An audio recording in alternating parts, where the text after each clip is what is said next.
follow that formula. Right. My name is John Vance, and I'm pitching my short film, The Lonely Man.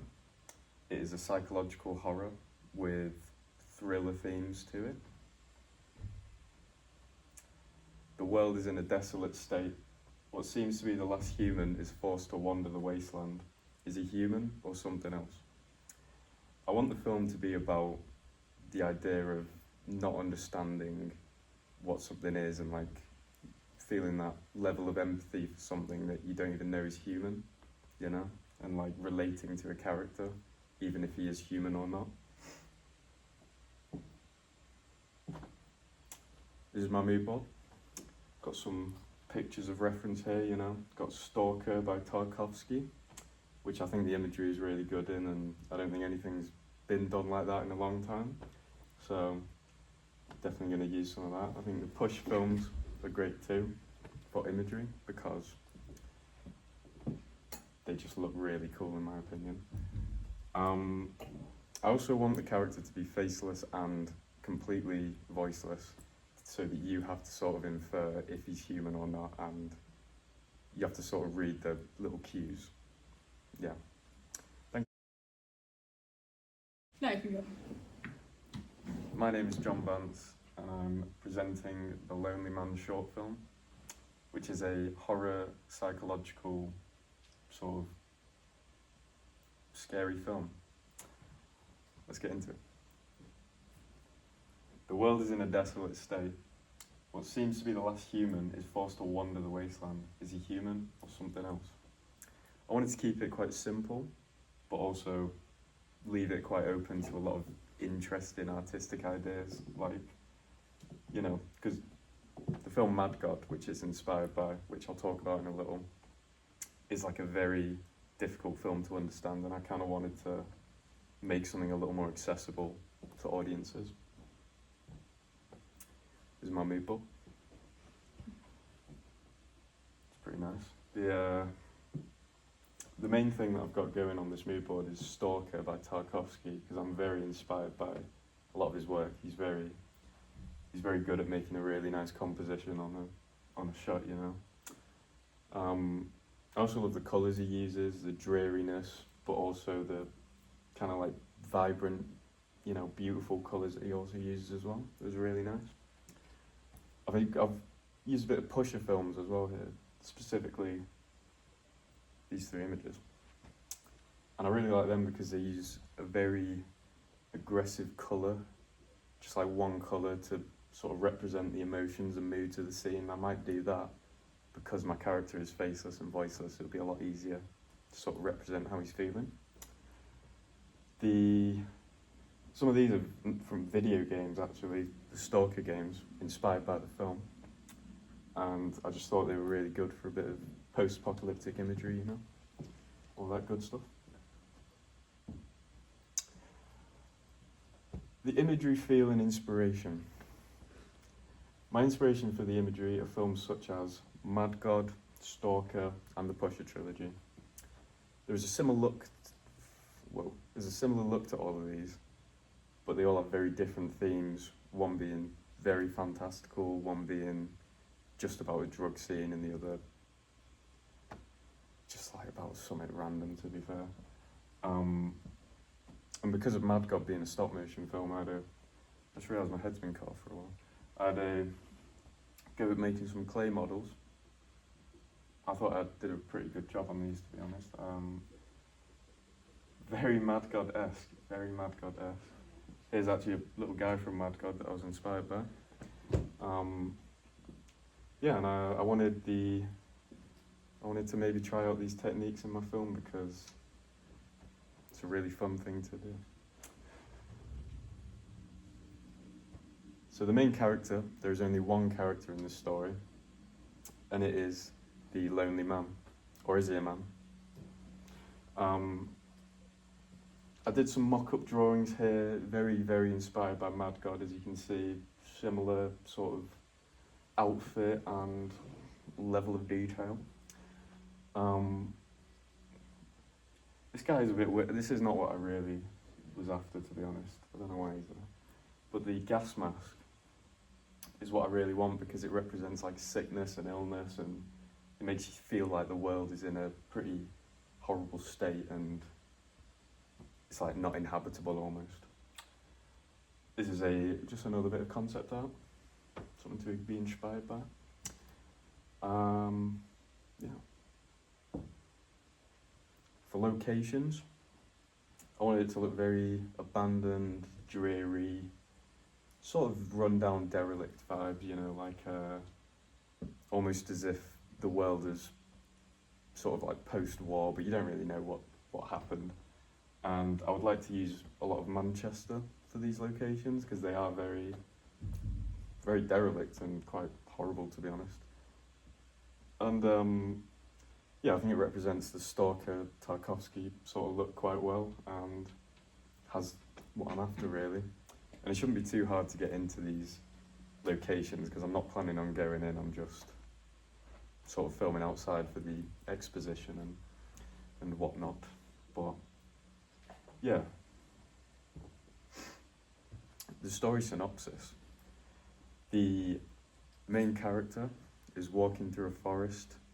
He's sort of trudging around in all his gear, and you can, like, you know, hear his little trinkets jingling around and all that. And then he hears a child crying and runs off to this thing that he's heard, which is a child crying.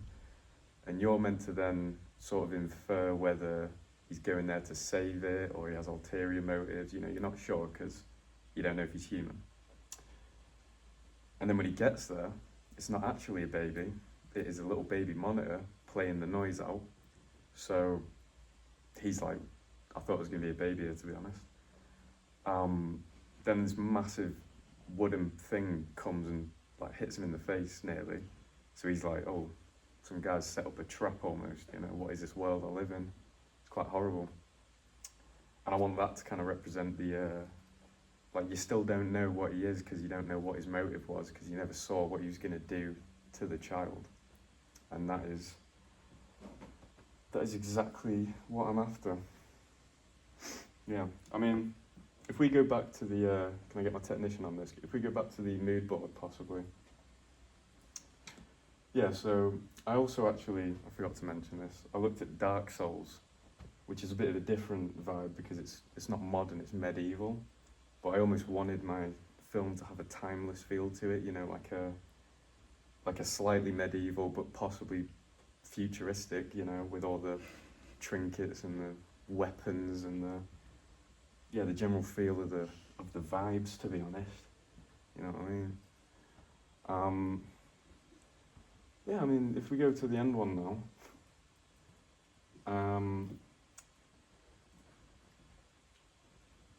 yeah.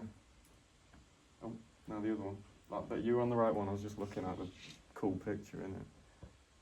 Has anybody got any questions? Any questions after that? So, you describe your protagonist, I assume, as a faceless man. Why? Why is he faceless? Why do you not want your character to have an identity?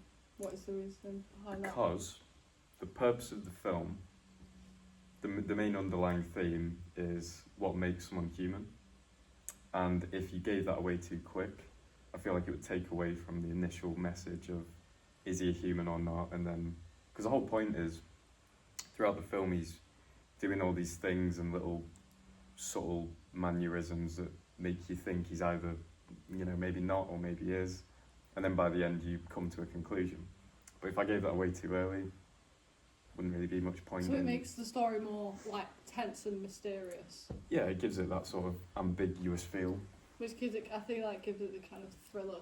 Yeah, feel. yeah. More on the production side, what are sort of, because you mentioned that you want the film in more like, you know, derelict, like less populated, less like safe places to like give it a sense of like uneasiness and stuff. Oh yeah. What do you think, like the safety precautions, and how would you go around that when Well, filming? There'd have to be a few, for sure. I mean, you could never be too careful, as they say. Mm-hmm. And Yeah, I mean, it's like, it's a pretty dangerous thing being in an abandoned building. So I think to avoid that, I'm going to have them outside of the abandoned building. You're So not planning on actually being on the inside. You just. I think if we were doing it inside, I'd probably do a studio set, Yeah. That with- makes sense. because it would be a small environment, then you can keep it controlled. But I'd get B-roll of like the outsides of the buildings Mm. on location. Yeah. But I'm not risking having my actor falling through the stairs and having to find another one, you know what I mean? Yeah. So, any more? I've got questions. So this image in the background and Yeah. this one, are these related to your story? Are they there Yeah, for because- a reason? They are both from, well, the first one, if you go back. This one's from Stalker, one of the most iconic shots in the Stalker film. Very inspirational for me and my ideas. Go to the next one. This is also Tarkovsky, but this one's like from a different, kind of more boring film, I think, in my opinion. But I just thought the imagery and the way he films it and the way it like, sort of the lighting and the horribleness, it just really encapsulates what I'm after with my So film. would you kind of be inspired by the kind of shots he takes? Like, do you have an idea of what kind of, like a shot list, for instance, like Oh, what yeah. shots you would use? Yeah, no, it would all, pretty much all be outside and then one scene inside, but the outside shots would be extremely Tarkovsky-esque. Would you think it would suit being like handheld or more like tripod? I'd say Like, a bit of gimbal, both, depending on like, depending on the scene. A bit of both, I think. I think for the intense scenes, maybe a little handheld shakiness. You know what I mean? and would that like translate through the intenseness? Yeah. Any more questions? Please, I think please. to do with like costume. Yeah. You say you're very interested in like gas masks and stuff. What about?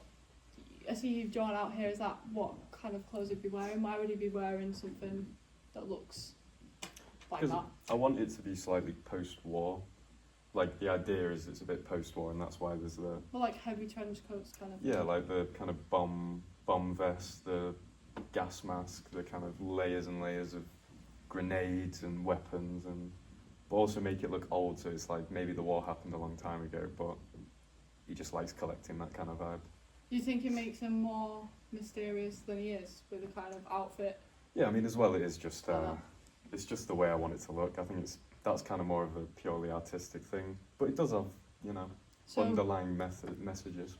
art department wise, do you think there'd be a big job on kind of Oh, it would be very. dressing the set? Do you think It's when an you important mentioned aspect. Yeah. using a studio, you think that would be one of the bigger aspects with actually making it look like? What exactly would you want the studio set to look like? Like a abandoned building. I just want it to look as derelict and unlived in as possible, personally. I just want no houses lived in. Great. Thank you, everyone. Please, no more questions. I can absolutely yap